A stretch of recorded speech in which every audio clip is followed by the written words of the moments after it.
Halo Bani Rebahan, apa kabarnya nih? Mudah-mudahan kalian semua baik-baik aja ya. Balik lagi sama Mas Pur di sini. Ya udah ada sekitar 2 harian lah Mas Pur nggak upload nih dan nggak nemenin kalian di istirahat siangnya. Kali ini Mas Pur balik lagi nih. Ya meskipun suaranya masih belum terlalu pulih, tapi udah lebih membaik lah daripada 2 hari sebelumnya. Kali ini Mas Pur mau bawa ini sebuah film yang recommended banget pastinya buat nemenin kalian rebahan. Film kali ini berjudul Dasira. Rilis pada tahun 2018 dan disutradarai oleh Manis Vatsalya, film ini menceritakan tentang seorang perwira polisi bernama Rudra yang diperankan oleh Neil Nitin Mukesh. Dia adalah seorang polisi jujur yang tidak kenal ampun pada para penjahat. Suatu ketika, Rudra sedang mengerjakan kasus bunuh diri misterius di sebuah asrama wanita. Sang istri yang ikut terlibat dalam kasus itu harus ikutan terbunuh karena dia dijebak oleh penguasa yang jahat.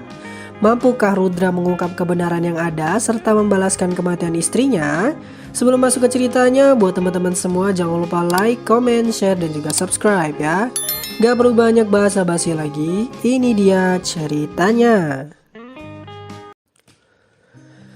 Film diawali dengan seorang mafia bernama Pandari yang sedang OTW bersama rombongannya. Namun di depannya ada seorang polisi yang selalu menghalangi jalan mobilnya.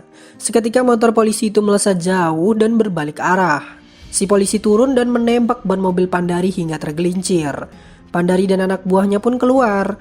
Rupanya si polisi itu bernama Ruda Pratap Singh Chauhan. Ia sudah lama mengincar Pandari. Pandari bilang percuma menangkapnya karena dia akan keluar dalam waktu singkat. Akhirnya terjadilah pergelutan antara Rudra melawan anak buah Pandari. Tak butuh waktu lama bagi Rudra untuk membuat Pandari tersudut dan langsung ditembak saja si Pandari. Karena kalau dimasukkan ke penjara lagi akan sangat sia-sia. Penembakan terhadap Pandari membuat bosnya Rudra, ACP Aditi Singh, menegurnya karena menembaknya secara sembarangan. Usut punya usut, rupanya Aditi adalah istrinya Rudra sendiri. Istrinya itu minta maaf karena telah marah-marah padanya di kantor. Ia melakukan itu karena dirinya adalah bos di kantor, sementara kalau di rumah, dia adalah istrinya Rudra. Keesokan harinya, Aditi beserta anak buahnya pergi ke sebuah asrama, di mana di dalamnya telah terjadi bunuh diri massal secara misterius. Ada 4 jasad yang ditemukan, yang mana semuanya mati bunuh diri. Para orang tua bersikeras kalau anak mereka tak akan mungkin bunuh diri, karena anak-anaknya tak ada yang punya masalah mental. Di sisi lain, kasus itu dimanfaatkan oleh pihak oposisi untuk menyuruh kepala menteri untuk turun dari jabatannya karena dianggap tidak becus mengurus rakyatnya. Asisten Aditi yang bernama Hani Singh melaporkan kalau ditemukan 5 sampel darah yang ada di kamar, sedangkan jasad yang ditemukan hanya 4. Si kepala menteri yang bernama Prasad Lal melakukan jumpa pers dengan awak media. Ia ingin agar media tidak membesar-besarkan provokasi dari pihak oposisi. Ia akan mengerahkan Aditi dan pasukannya untuk menuntaskan kasus tersebut. Para wartawan sendiri menuntut Prasad untuk membawa kembali Rudra ke divisi kejahatan agar masalah bisa cepat selesai. Prasad sepertinya punya rencana licik, dia pun menyetujui agar Rudra kembali ke divisi kejahatan.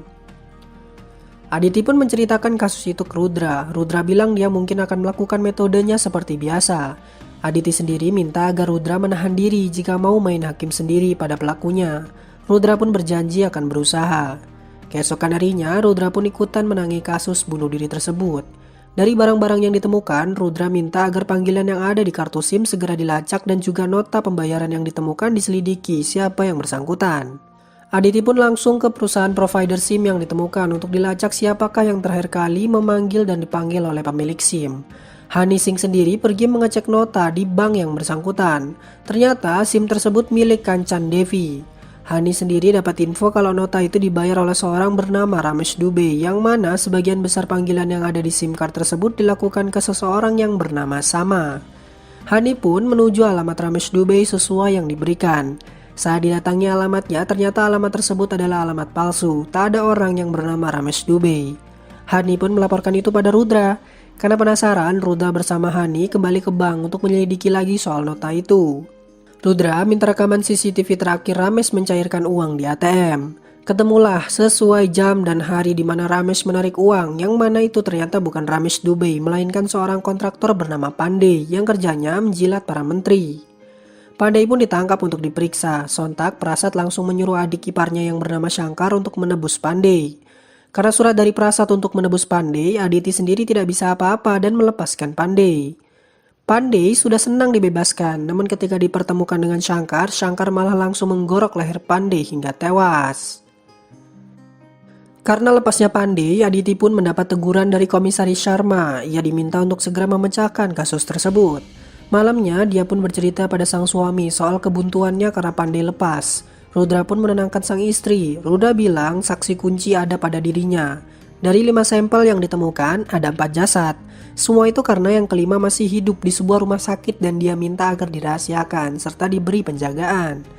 Prasad Lal makin berkoar dengan kesok dukungannya pada kasus tersebut, sementara Tripati, sang oposisi, mendukung Rudra, meskipun Rudra nampaknya tidak peduli.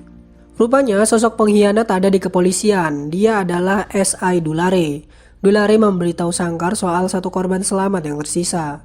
Rudra datang ke rumah sakit untuk menengok si korban. Salah satu bawahnya melapor kalau ada satu orang yang dari tadi mondar-mandir mengawasi mereka di depan rumah sakit. Tanpa basa-basi, Rudra langsung membenturkan kepala orang itu. Setelah ditanya, rupanya yang menyuruhnya adalah Shankar. Rudra pun OTW ke tempatnya Shankar. Begitu sampai, rupanya sudah ada 3 pria yang menunggunya dengan senapan masing-masing. Shankar sendiri sudah di rumah sakit menodongkan pistolnya ke korban. Namun tiba-tiba Rudra muncul mencegahnya. Rudra selamat dari tembakan ketiga pria sebelumnya dan membunuh ketiganya dengan pistol. Terjadilah pergelutan antara Rudra dan Shankar. Shankar hampir tertangkap namun ia berhasil meloloskan diri dengan mobil komplotannya. Si korban pun dibawa ke rumah Rudra untuk diberi penjagaan yang lebih ketat. Esoknya Komisaris Sharma pergi menemui Kepala Menteri Prasad. Nah, Sharma selaku komisaris malah disuruh untuk mengikat tali sepatu oleh Prasad. Karena status jabatan yang lebih rendah dibandingkan Prasad, mau tak mau Sharma pun mengikuti perintahnya. Tak lama kemudian gantian Aditi yang menemui Prasad. Prasad menunjukkan apa yang dilakukan ke Sharma. Dia juga mengancam Aditi bila masih menyelidiki kasus tersebut, maka Aditilah yang akan dia bunuh. Sontak malamnya Aditi pun pulang dengan ketakutan. Rudra mencoba bertanya namun istrinya tidak mau bercerita. Tak lama, Dulare datang memberikan file dokumen terkait kasus tersebut. Disitulah baru Aditi bercerita bahwa Prasad mengancam akan membunuhnya bila mereka masih menyelidiki soal kasus bunuh diri itu. Tiba-tiba saja rumah mereka diserang, para penjaga depan ditembaki oleh Shankar dan orang-orangnya. Rudra dan Aditi pun keluar untuk beradu tembak. Hani Singh diperintahkan untuk segera datang membawa pasukan tambahan. Namun di belakang mereka sepertinya ada mobil lain yang terus mengejar Hani CS. Di suatu momen terlihat kalau Dulare membantu Shankar. Rudra yang melihat itu langsung berusaha menodongnya. Saat ditembak, malah Shankar yang kena. Shankar dan pasukannya langsung mundur. Dulare ditinggal begitu saja dan akhirnya malah tewas ditembak oleh Rudra bertepatan dengan tewasnya Hani CS karena mobilnya ditabrak dari belakang. Shankar sendiri yang sedang mengerang kesakitan dikagetkan. Setelah berkedip, tiba-tiba saja Rudra sudah ada di depannya. Rudra yang punya kesempatan memilih melepaskan Shankar karena mengingat janjinya pada sang istri. Esoknya Rudra pergi mengantar istrinya berangkat ke kantor. Sebelum masuk ke kantor, Rudra pun bercerita soal Shankar dan dia yang tak jadi menembaknya. Sang istri pun berterima kasih dan senang karena suaminya kini telah mampu mengontrol emosinya. Rudra pun dapat kabar kalau gadis yang jadi korban ini sudah sadar. Rudra pun langsung segera OTW. Awalnya si korban masih syok, namun ketika ditunggu beberapa saat, korban sendiri menghampiri Rudra dan menceritakan semuanya. Namanya adalah Puja, dia anak dari Kancan Devi, sipir asrama. Semuanya dimulai dari perayaan tahunan kampus yang dihadiri oleh Ketua Menteri Prasad. Seorang mahasiswi teman Puja yang bernama Sanju diberikan apresiasi oleh Prasad yang usut punya usut ada main belakang dengannya. Bahkan Sanju sendiri sampai minta tiket untuk pemilihan umum selanjutnya pada Prasad. Suatu hari, Puja, Sanju, dan kawan-kawan sedang di asrama. Ibunya Puja menelpon menyuruhnya cepat balik. Tak lama datang Shankar CS ke rumah Devi, ibunya Puja. Ia menagih gadis lain untuk Prasad. Devi bilang kan sudah ada Sanju, namun Shankar bilang Prasad katanya belum puas. Shankar menyuruh Devi memberikan Puja, namun Devi menolak karena Puja adalah putrinya. Devi mengancam akan menyebarkan foto syur Prasad dan Sanju jika mereka memaksa Puja. Sontak, Shankar marah langsung membunuh Devi begitu saja. Puja yang menyaksikan hal itu tak bisa berkata apa-apa dan langsung menuju asrama untuk menanyakan ke Sanju soal foto yang dimaksud. Belum sempat dijawab, Puja dihantam dari belakang oleh Shankar. Akhirnya, sisa orang lainnya pun dibunuh seolah mereka bunuh diri sendiri. Puja sendiri bilang kalau ia keburu pingsan saat menuju ke rumah sakit. Rudra menanyakan soal foto yang dimaksud. Puja ingat bahwa Sanju menyembunyikan liontinnya saat Puja menanyakan foto tersebut. Rupanya liontinnya Sanju adalah sebuah flash disk. Sontak, Rudra pun langsung mencari barang bukti tersebut dan berhasil menemukannya. Ia berusaha menghubungi sang istri, namun Aditi sendiri sepertinya sedang kesusahan sinyal. Aditi dan pasukannya sedang menuju ke kampanyenya Prasad untuk fungsi keamanan. Ketika sampai di sana, kericuhan sudah terjadi.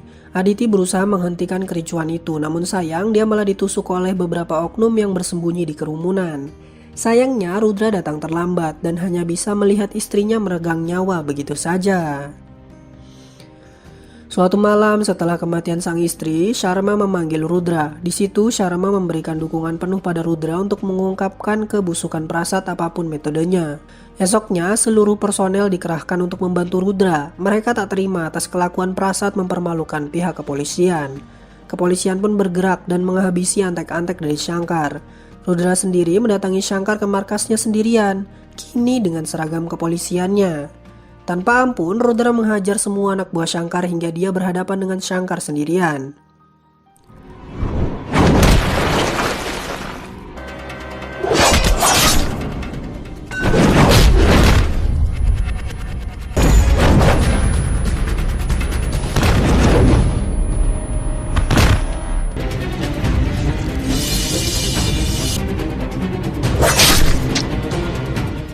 Meskipun sempat tertusuk perutnya, namun Rudra tidak tumbang. Dengan semangat dan dendam yang membara, ia menghajar Shankar lalu mematahkan lehernya hingga tewas. Kini gantian bos terakhir. Saat itu, Prasad sedang menghadiri sebuah festival dan dia meresmikannya dengan memanah patung Rahwana yang ada di depannya. Tepat saat patungnya terbakar, Prasad dijatuhkan ke bawah panggung oleh Rudra sehingga tidak ada yang menyadarinya. Seketika, Prasad dibawa ke sebuah tempat. Ini udah ketangkap juga masih bisa sombong aja nih Prasad. Dia bilang kalau dirinya akan mengendalikan seluruh India, jadi Rudra lebih baik jangan macam-macam. Rudra yang memang sudah diberi izin oleh Sharma kemudian menunjukkan sebuah siaran yang mana Puja bersaksi serta membeberkan kebusukan dari Prasad. Barulah Prasad jadi khawatir sementara Rudra sudah tidak tahan untuk membalas kematian sang istri. Kepala Prasad kemudian dimasukkan ke sebuah roda besi dan ketika Rudra memutar roda tersebut, kepala Prasad pun terpenggal. Terpenggalnya kepala Prasad ini menjadi penutup dari film kita kali ini.